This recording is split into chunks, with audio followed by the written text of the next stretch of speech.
guys, Brand Showman Brown, physical therapist, CrossFit coach, and wellness coach with Get Your Fix Physical Therapy. So I had a request with my whole foot pain series to address minimalist footwear a little bit more in depth. I talked about it a little bit in when I was talking about foot strength, and I just wanted to go a little bit more in depth into minimalist footwear, what it is, why it can be important. Definitely not for everybody, not something you want to rush into, but it can be very beneficial and very helpful. I know for me it definitely was. So, minimalist footwear. There's a wide range of different types of quote-unquote minimalist footwear, but basically, starting with traditional running shoes, there is a big difference between the heel and the toe box as far as height difference goes. Typically a good half-inch, if not more. Most regular shoes do as well, so it's good to transition into more of a flatter minimalist shoe as well there. But so as far as minimalist shoes, getting down to getting a minimal drop, going down to a zero drop is the ideal goal, which basically means it is flat as flat can be, almost like you're running barefoot. Why this can be important, or why this is important. When you're in a minimalist shoe or when you're barefoot, you land in more of a midfoot strike, so you're not on your heel. Normal mechanics of our body is we are in a slight midfoot strike. So if you notice, if you walk barefoot in your house, you're probably landing more right on the middle of your foot, equal between your heel and the ball of your foot, rather than getting really on that heel. If you're wearing shoes, you'll notice you're getting more on that heel. When you're in barefoot or zero drop shoes compared to a traditional running shoe, you are decreasing, or with that barefoot or with that minimalist shoe, you're decreasing the forces through your Achilles tendon, you're decreasing the forces in your knee. A lot of the studies I've seen have shown up to about 15% decreased force. So just changing into those shoes can decrease the pounding on the knees, it can decrease knee pain, it can even not counteract whatever arthritic changes you've had, but it can actually help from making it worse.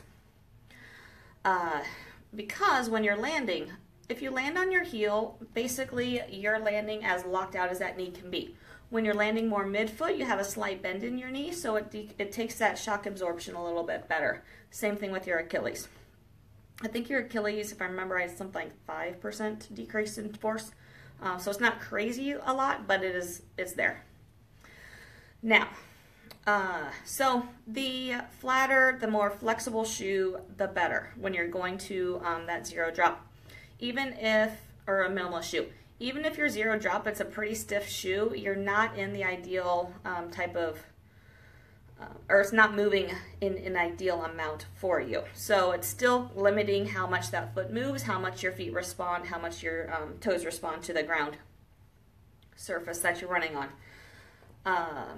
Now, do you want to go straight from running in a traditional running shoe to a zero drop or a barefoot shoe without any transition time? Absolutely not. Your legs are going to be very upset with you, and you could actually essentially cause a tendonitis or injury type issue if you do that. So what you want to do is slowly transition into those shoes by about 10% of your mileage a week. So if you typically run, say, 20 miles a week, you aren't running a lot, you're about 20 miles, then literally you're going to do 2 of your miles in those shoes and the rest of your miles in your traditional shoes. The next week, nice, Kat, I like it. I like it.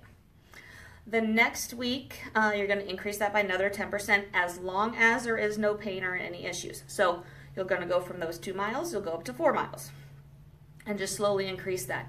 If you ever get to a point that you're starting to notice some pain or some increased aggravation, stay at that mileage for another week or so, and then you can start increasing again. But it's something you want to progress into, otherwise your legs are going to feel it pretty good, or your lower legs are going to feel it pretty good.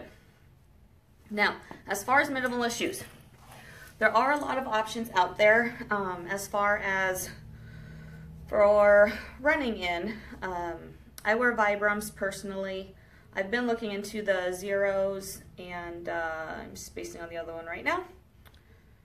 If someone can help me out, that'd be awesome. There's one other brand I'm totally spacing on the name right now, but there's several different brands out there that you can get for zero drop or for minimalist footwear, barefoot footwear. Also for everyday shoes, pretty much all the brands make some pretty good looking regular shoes now. There's even some that, Vivo Barefoot, that's the other one. Vivo Barefoot's the other one. And they actually make boot looking shoes and sneaker looking shoes. So they're actually shoes now that you can wear on a day-to-day basis that you won't even notice are more of a barefoot type look shoe. For me, what I wear every day are bobs, and literally they can roll up into a ball. So the more flexible, more bendable they are, the more allows your feet to kind of work naturally. Now, literally when I say I wear these every day, I wear them to my office, I walk around here barefoot or just in my little footies, and I wear these to leave. So I truly don't wear these all day because I don't like shoes. So, but the more flexible shoe that you can get and feel comfortable and tolerate, the better for long-term health of the feet and the legs. If you have any other questions on this, concerns, comments, definitely post those below. I would be happy to answer those for you. Otherwise, feel free to reach out to me directly through private message. I'd be happy to answer any direct questions you have there. So, hope you're having a wonderful day. I'll check in with you guys again tomorrow. Bye.